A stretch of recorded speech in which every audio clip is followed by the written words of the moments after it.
So in this uniform electric field, I want to figure out a way to count number of field lines. And if this field is uniform and constant, then that should be easy to do. So I'm going to take a little plane here. Now this is it's a cross section. So this thing actually has surface area A. So this is a three-dimensional problem. So let me, if you want to draw this as a three-dimensional problem, you've got some kind of surface area, and these lines, they're all perpendicular to this surface area. So in other words, all these field lines will be also coming towards you and away from you. And now if I want to count the number of field lines, there's this quantity that we can use, and it's called flux. So we use the symbol flux, and the number of field lines is just E times whatever the surface area is. So remember when we were doing the point charge, and I was saying that the density of the field lines, get the field lines, get them closer, that directly relates to an increase in the electric field. So now we're going backwards. Now we're saying, okay, if we have a number of field lines that are here, if we just if we want to know how many field lines go through the surface area, we can just say, oh, because the number of field lines is associated, or rather the density of field lines is associated with the strength of the electric field, we just take that, do it times A, and now we have a number that is directly telling you how many field lines are crossing this surface. Now, of course, something about notes, something about the drawing details. I mean, of course, I drew only a handful of lines, so you could think that this is just 2 field lines. But again, I was making this point earlier. There's an arbitrariness to what the density is that you start your drawing with. So just assume that these field lines are not actually located here and there, that they're just kind of like spread out. They have a certain density, and then that's the flux. All right, so this is the flux is a scalar concept, whereas the electric field is a vector. So how do we convert this electric field to a scalar other than just taking the magnitude? Well, we can use the fact that A is a geometric object as well, and do some kind of vector tricks to make sure that this a vector and this has also some geometric properties, and then put those together and we get a scalar. Now the first thing that hopefully you have developed this Pavlovian response, the first thing that should come to mind is that there's a normal here. So I'm going to draw this. That's the normal to the surface A. And in this case, the normal is pointing exactly in the direction of the electric field. So what I can do is I can generalize this a little bit, and instead of writing this, I'm going to write normal A. There you go. So now I've written this as a as a dot product. So now the vector and scalar nature of the equation is cool. We got a vector on the right and another vector on the right, and then take a dot product, you get a scalar. So so now that we've done this, we can ask ourselves, well, since we have the dot product, we should think about what happens when we change the angle between the normal and the electric field, and then see if that answer still makes sense. So for instance, I could draw, and I'm going to draw this in exaggerated fashion. So I'm going to draw this like this. So now the normal is pointing in this direction, and the angle of the, sorry, I forgot my color conventions. There's an electric field that goes like this. Let's call this theta. So that angle is theta. So that's the angle between the normal and the electric field. So according to this generalization,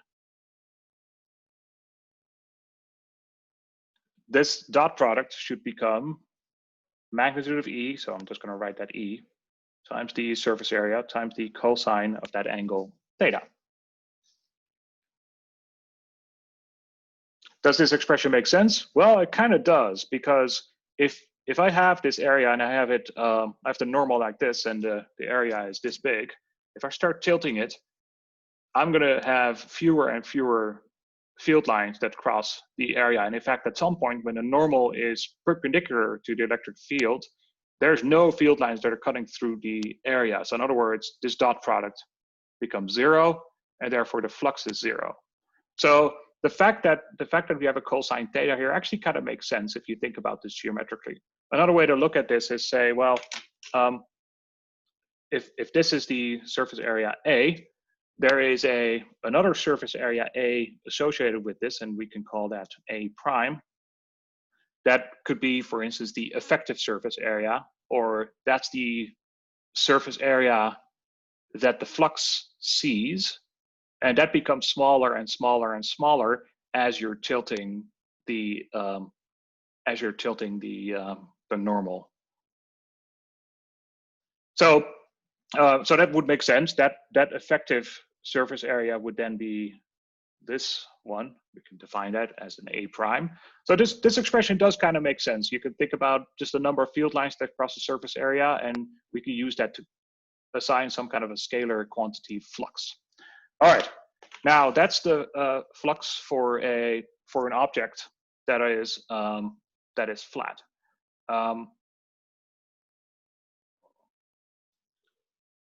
What do we get if we have, instead of this flat object, I'm going to make it really big.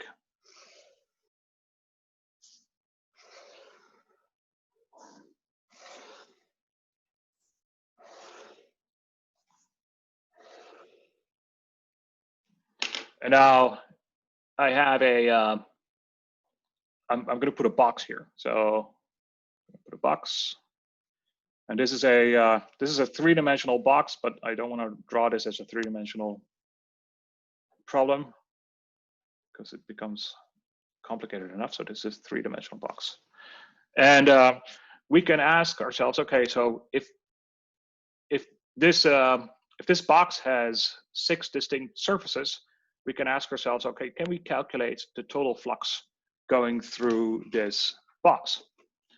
And we would do, okay, fine, the flux would be the number of field lines. We can immediately see that this surface area, because it's flat and the normal is perpendicular to the electric field, there's no flux going through the top surface, and there's no flux going through the bottom.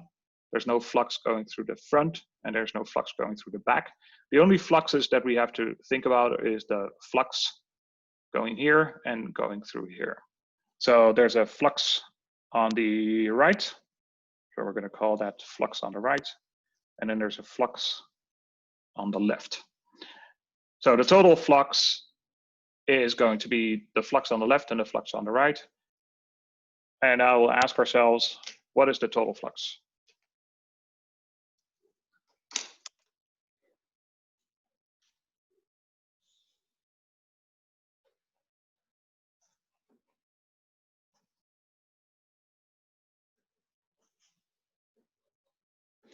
The total flux through the box. So that would be phi total, or just phi would be phi left plus phi right.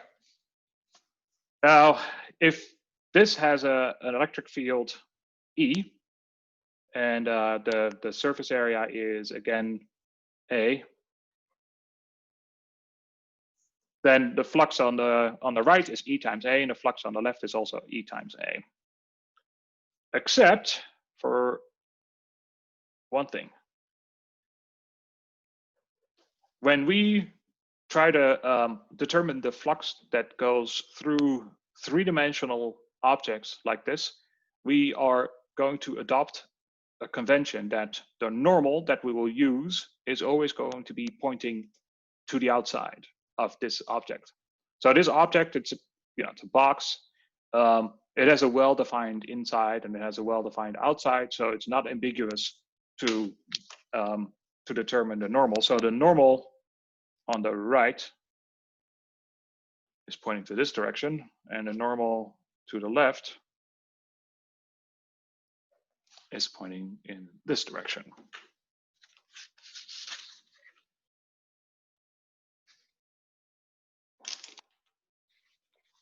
So under these conditions, the flux going through the right surface has an electric field that's pointing in the same direction as the normal. So in other words, the flux on the right is going to be positive, but the flux on the left has a normal that's pointing in the opposite direction to the electric field. So that is going to become negative.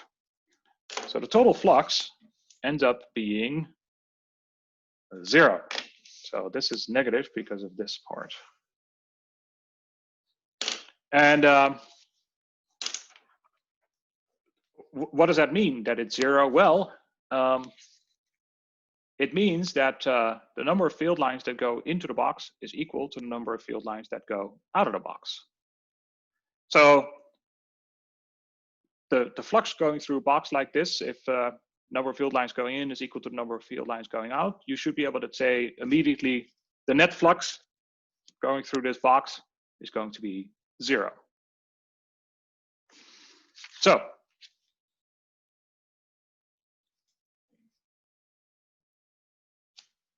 this kind of object, it's called a Gaussian surface.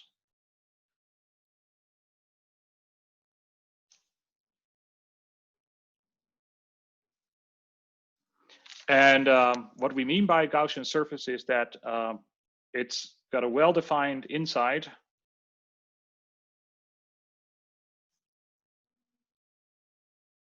or phrased another way, it's the surface around some kind of a three-dimensional object. It's got a well-defined inside. It's got no holes. And because it has a well-defined inside, there have to be no holes, because otherwise you don't know exactly whether you're inside or outside. And therefore, we can also always unambiguously ascribe a normal. So normal is pointing out. So Gaussian surface, normal pointing out. All right. So before we start doing the next thing, let me give everybody a couple of minutes of break. So before we took our little break, I was explaining to you that flux is this concept that you can use to count field lines, and we can do that through surfaces that are not just flat surfaces, but also surfaces that are the edge of a box, right? So this box has a well-defined inside and outside, and if there is a number of field lines going in on this side and the same number of field lines goes out on the right, then the net flux going through this thing is 0. So even though there is an actual number of field lines that are going through the box, the same number that goes in is, so the number of incoming field lines is equal to the number of outgoing field lines. So the flux is 0. So this kind of object, it's called a Gaussian surface, and the Gaussian surface sits around a Gaussian volume, and that's what we got. Now, this electric field is not coming from nowhere. There has to be some kind of a source of the electric field. So, for instance, we can use a charged plane. So let me change this situation a little bit. So instead of having a field that is going only to the right, I'm going to create a charged plane, and this charged plane is going to sit right here in the middle. And I'm going to draw this thicker. Hopefully you can see this, and I didn't really draw it very straight, but I'm going to make this thing positively charged. And charge is sitting on the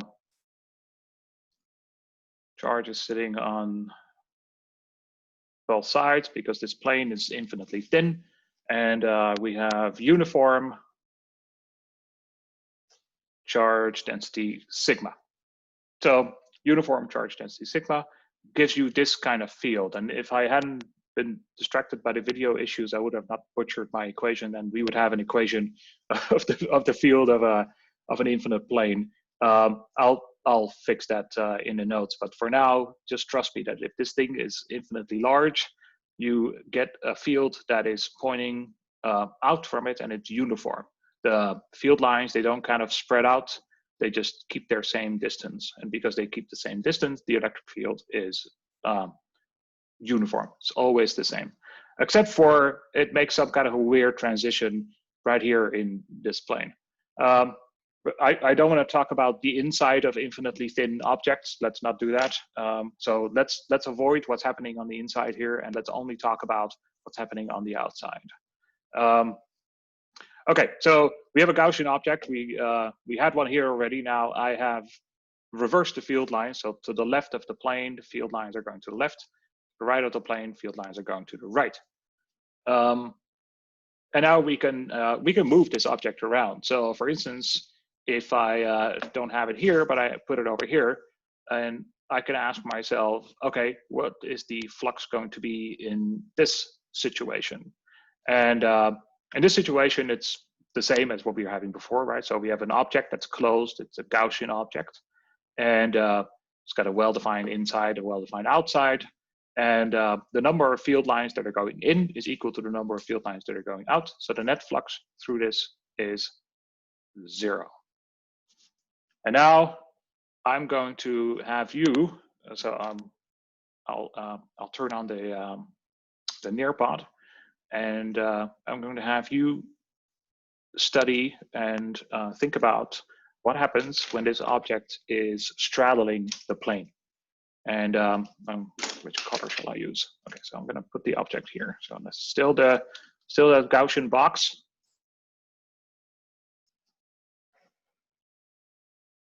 And the question is,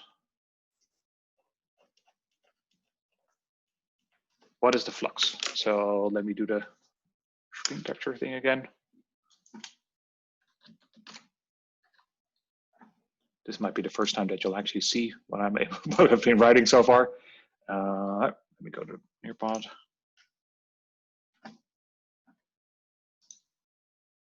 And I will give you the code in a minute.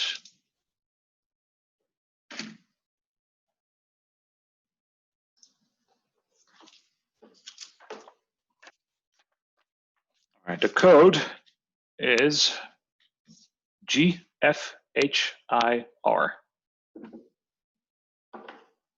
And I will put it in the chat as well.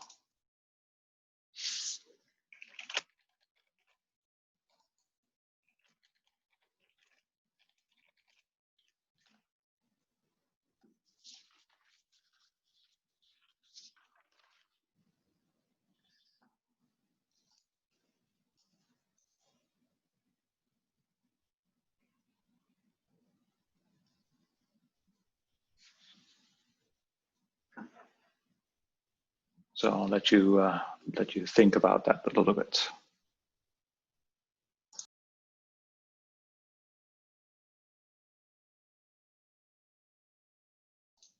So the question is, what's the net flux going through this object if we make the object straddle the plane? And what we have to do is we have to do the exact same thing. We'll have to figure out, okay, how much flux goes through this surface and how much flux goes through this surface. Now, the only thing different is that in this case, the normal is going to the right, and it's in the same direction as the electric field.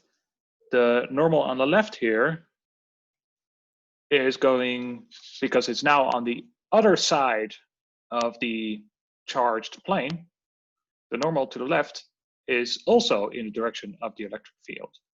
And therefore, the flux going through the right surface is E times A, because that dot product evaluates to +1.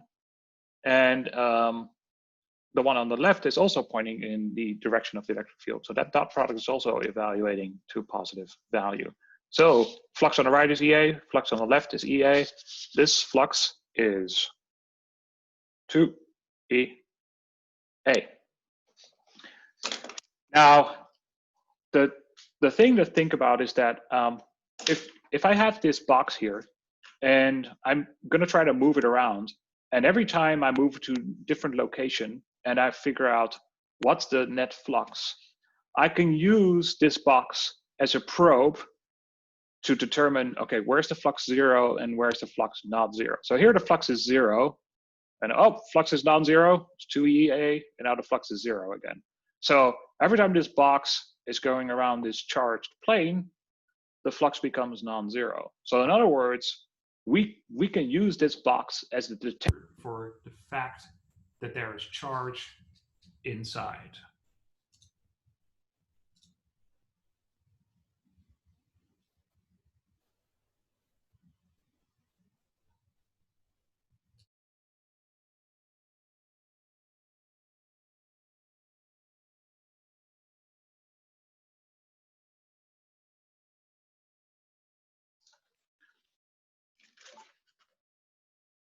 So let me write that down. Flux is used to determine the presence of charge inside. And again, that the definition of inside is important. And we can only do that because we have a Gaussian surface, and a Gaussian surface is well defined inside. All right, so remember this part, and we're going to do the same thing, except now we're going to make the object a little bit more interesting. So instead of having a uniform field and an infinite plane, we'll use the other basic building block of electrostatics, and that's the point charge. So I'm going to draw it as a sphere that is let's call it positively charged. The charge is uniform. Now I am going to draw the electric field lines.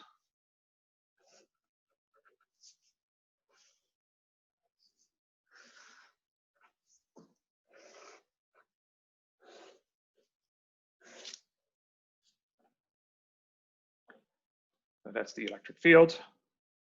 And now I'm going to take a Gaussian surface. Now, using a box like this is not going to be very useful, because if we want to know how much flux goes through the surface, the electric field is going to be changing its angle with respect to the normal on this side of the plane, and the same thing here and the same thing here. So this shape of Gaussian surface is not ideal for figuring out what the flux is. So we need to adjust the shape of the Gaussian surface to something that fits the geometry or the symmetry in the problem. So in this case, I'm going to do that by making sure that the surface of this Gaussian box or Gaussian surface is always perpendicular. Is always perpendicular to the electric field, or that the normal is always pointing in the same direction. And the only way to do that is to basically make a curve this way and curve it this way and curve it this way. So in other words, what we're describing is a sphere. And just remember that this is actually a three-dimensional object.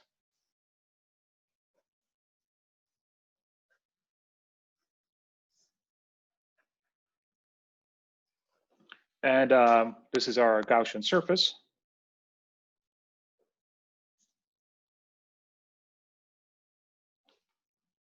And it's a sphere. And because it's a Gaussian surface, it's a sphere. Sphere has a well-defined inside and a well-defined outside. We can unambiguously ascribe a normal to it at any point on the surface. And therefore, we can calculate the flux. So the flux for the sphere in this case is, well, what is it? Well, let's think about it. It's supposed to be E times A, right? So we originally started with E times A, but then we generalized that a little bit. We made it an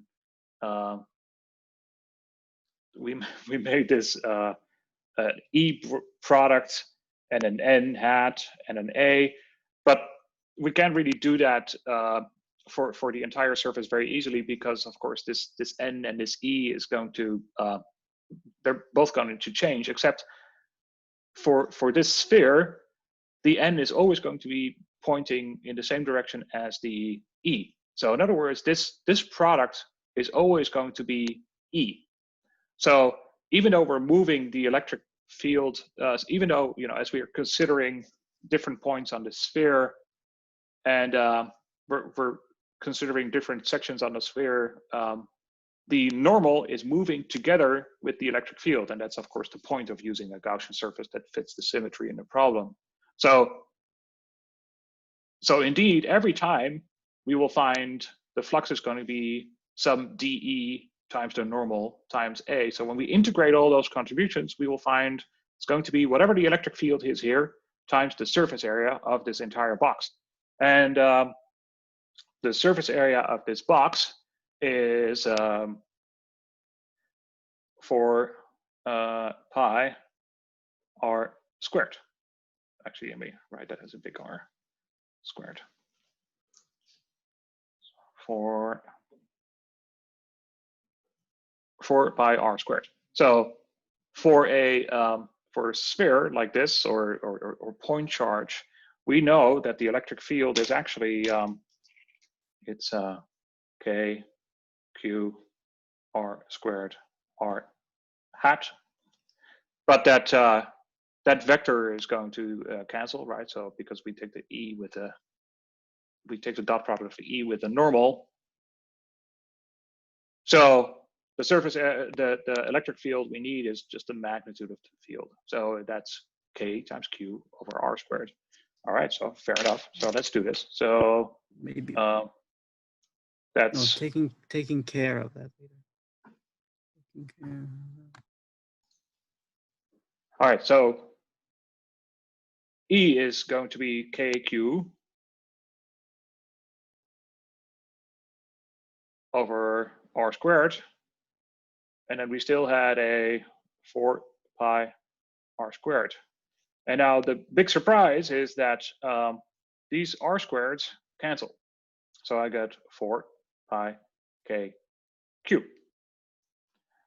So big surprise, flux does not depend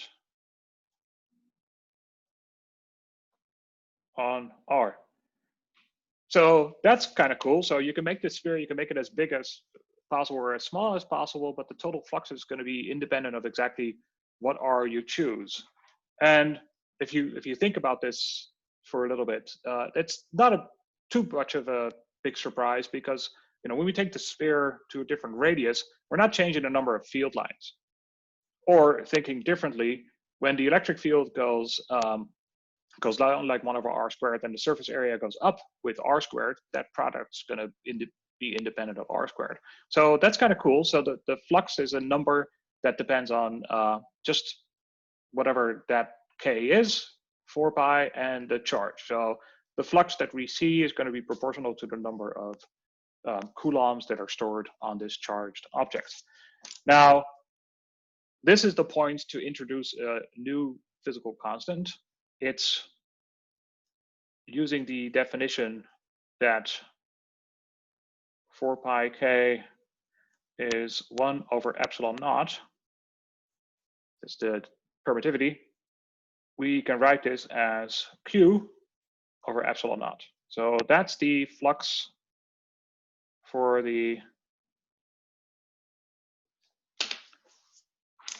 Gaussian surface that is a sphere.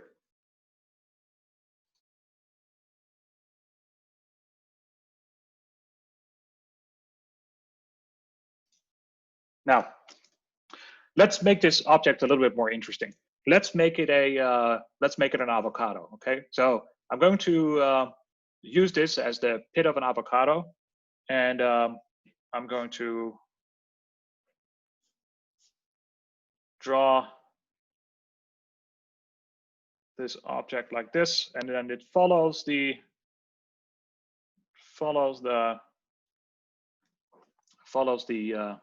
pit here on the same side. And now we can ask ourselves,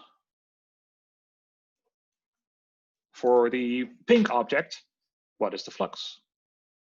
So we have to realize that this is it's a three-dimensional problem. So this is, like it is like an avocado. So this is a hemisphere, and this is another hemisphere, and then there's this face here, a facet, that also is part of the surface. And this is kind of a disk, so it kind of wraps around. So hemisphere, hemisphere, disk. So this flux is going to be 0 because the normal is pointing here, always perpendicular to the electric field. This flux is going to be whatever the electric field is here times the surface area. But this surface area is going to be half of a full sphere. So we would not find 4 pi r squared, we would find 2 pi r squared. And then using the same definition for K and epsilon, we would find a flux going through this thing on the left equal to Q over 2 epsilon naught. Q over 2 epsilon naught. And by the same logic, the flux here on the right is also going to be Q over 2 epsilon naught. So the total flux for the pink object is also Q over epsilon naught. So that's kind of cool. So we made the geometry a little bit more interesting, but we got the same result. So we can make it even a little bit more interesting. For instance, I could make a little protrusion here, and so instead of having the avocado here, I have a little extra section sitting here, and it's kind of poking out, and the rest follows the avocado. And now for the blue object, I can ask, what is the flux here?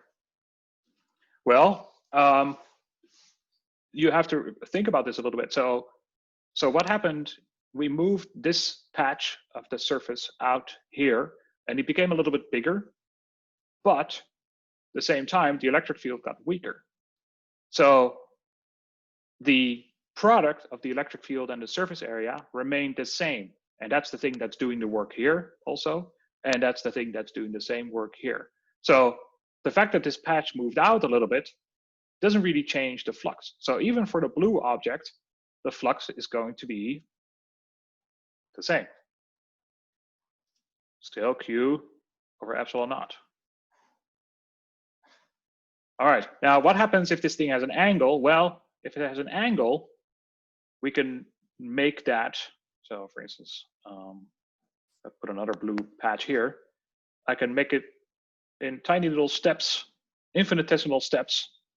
And every time I move one of these steps out, it's going to increase its surface area, but the electric field is going to go down. So in other words, the flux going through this thing is the same as the flux that goes through here, even though this object is starting to look kind of strange. So now we have a pretty arbitrarily shaped protrusion here. We can say, you know what, actually what that means is we can make this object any shape, because we can always make it a set of infinitesimal surface patch areas. And every time, for every single one of those infinitesimal patched areas, the flux is going to be independent of R. So it will always evaluate the total flux to Q over epsilon naught. So that's cool. So that's, let me draw that here. So this is an arbitrary object. So the flux here also Q over epsilon naught for arbitrary object. That's kind of cool. And we can even make it a little bit more complicated. So for instance, we could make this object move over like this. So then we would have to double count the lines, right? So once it goes in, then it goes out. but then still the net flux would be independent of the shape, because first it enters, first it exits the objects, then it enters the object, and then it exits the object again. And every time we'll do a plus EA and then a minus EA and a plus EA and a minus EA. And the net number of crossings determines whether it's going to contribute to that flux. So if it's out, in, and out, the net number of crossings is 1. So even an object that has weird holes in it, weird overhangs in it, will always give you a flux of Q over epsilon naught.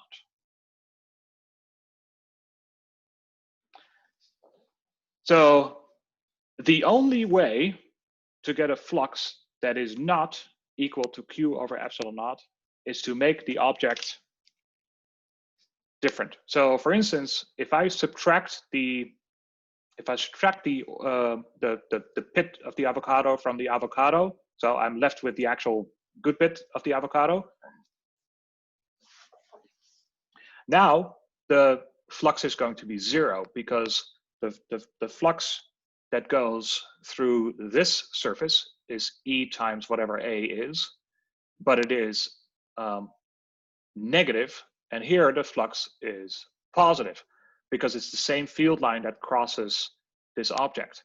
So the flux here is 0, because same number of field lines go in as go out. And you can do the same argument. You can make this object more complicated, and as soon as this object no longer includes the charge, the flux goes to 0. So this thing that I was mentioning earlier also holds for arbitrary objects, and it holds for spherical charge distributions. So phi is used to determine the presence of charge inside, also holds for the sphere. So indeed, if the charge is not inside the Gaussian object and without the pit, so for instance, you only have the good bit of the avocado, the flux is 0. And now here comes the big reveal. You can make any problem in electrostatics look like a superposition of point charges. So any kind of weird charge distribution, planes, random dots, atoms, whatever you want, anytime you want to know what's the flux going through some Gaussian surface that is around the charge, you can always say, well, it's going to be Q over epsilon naught. And all it does is it counts the charges that are inside the Gaussian volume. So that is a very important thing. So the flux of an arbitrary Gaussian surface is always going to be Q over epsilon naught. And Q is arbitrarily distributed. And Gaussian surface has an arbitrary shape.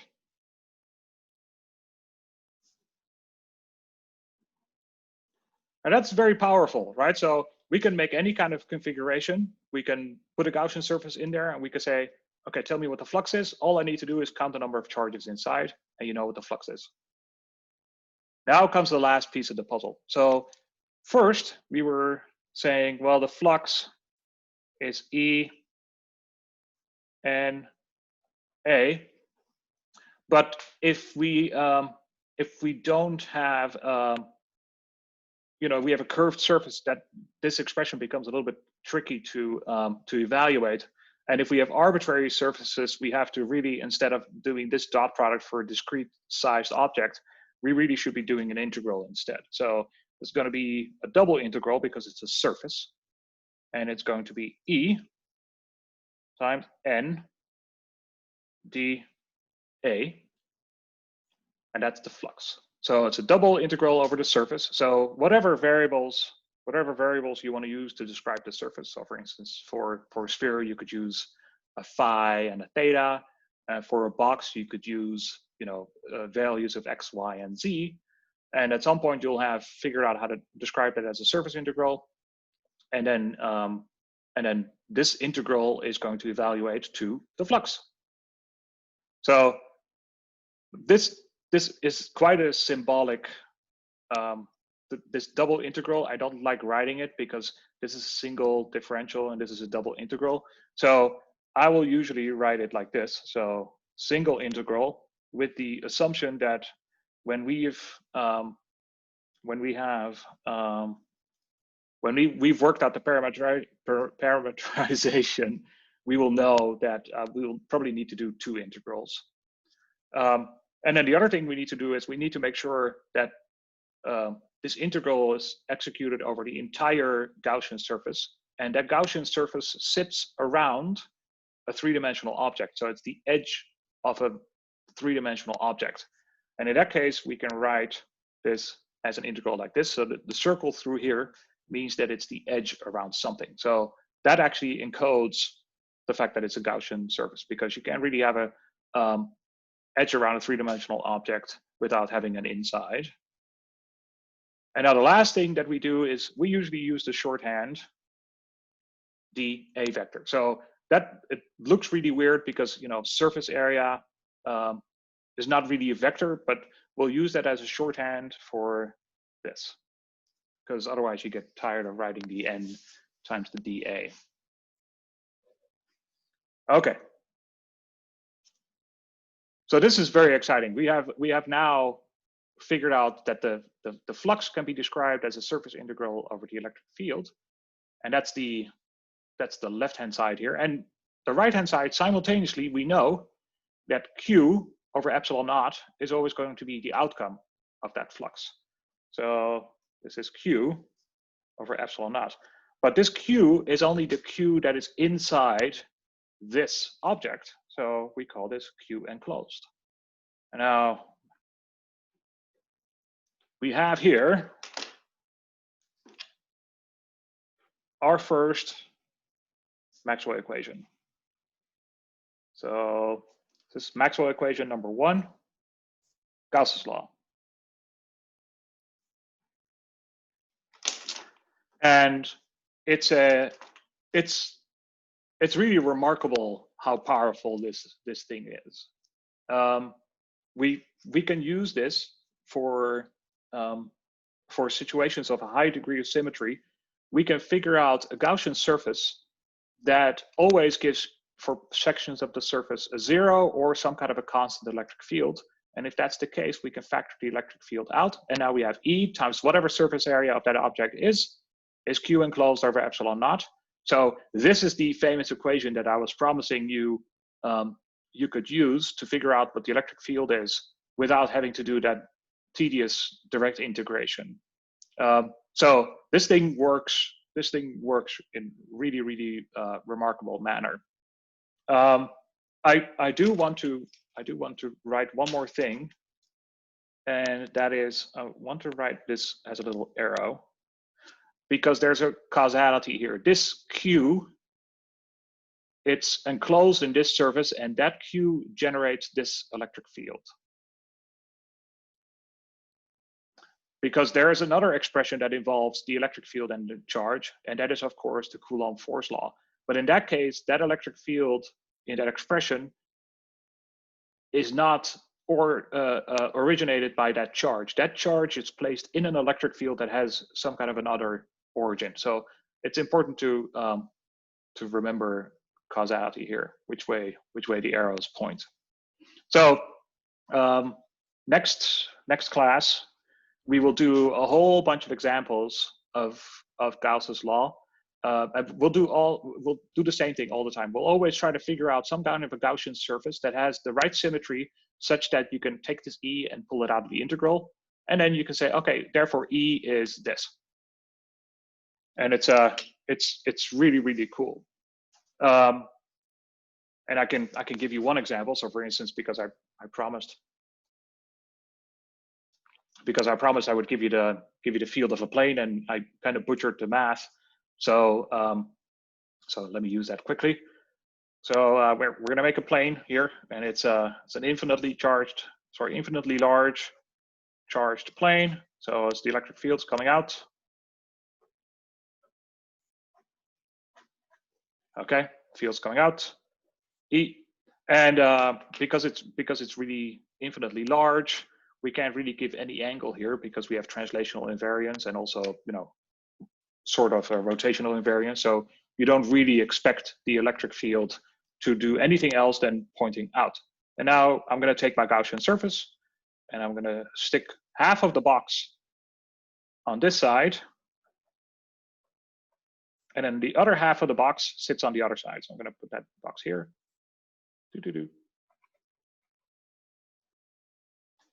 And now, because the field is uniform, there's a flux on the right and there's a flux on the left, and the flux is non-zero.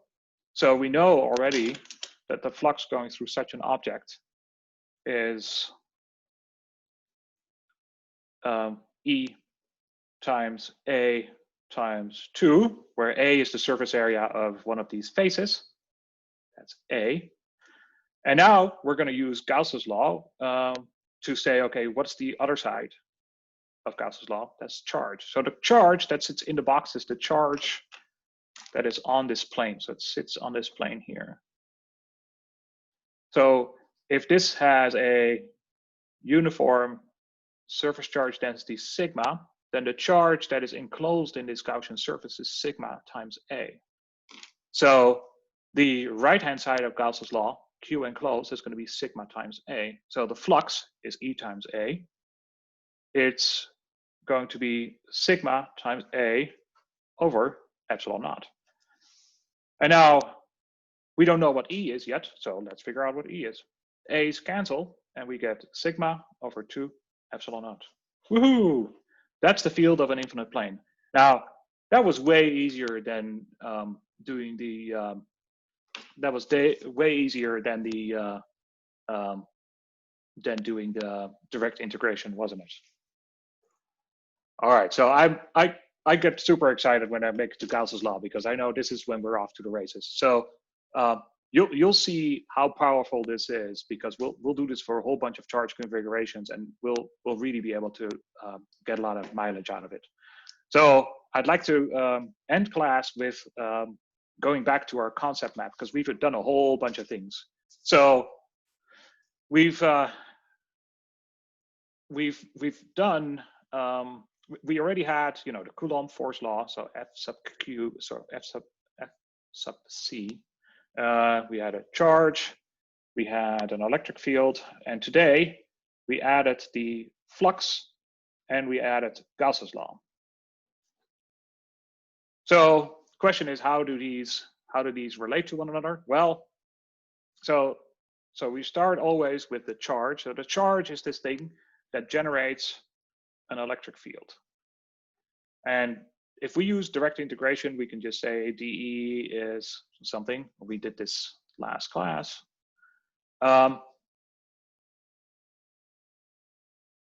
then once we have the electric field, we can find the force by taking another charge and that electric field. And then we'll find F is Q times E. So this is not the same charge. I made this point several times, but that's important. This is not the same charge, but that's the Coulomb force. All right, so this part we had 2 days ago. And now we added flux. So flux is always determined by taking the integral. So it's an integral of E dA. And I'm writing it a little bit like this. I'm not writing it as a closed integral because flux can also be determined for non-Gaussian surfaces. But in the case of Gaussian surfaces, there's a special relation that ties this flux to the charge. And therefore, going from here, from Q to E to flux, using Gauss's law, you can connect these things directly. So Gauss's law goes this way, and that says that the flux is Q over epsilon naught, and that's the enclosed charge.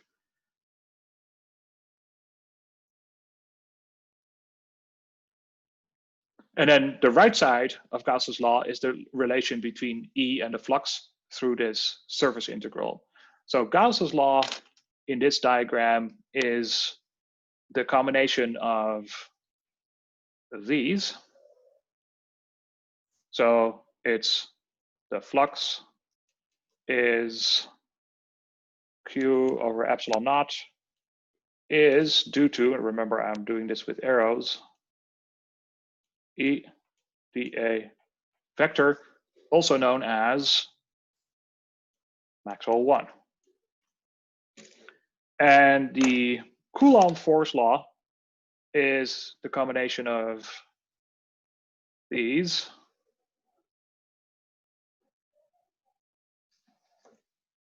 And that is the Coulomb force law is K Q Q R hat R squared. So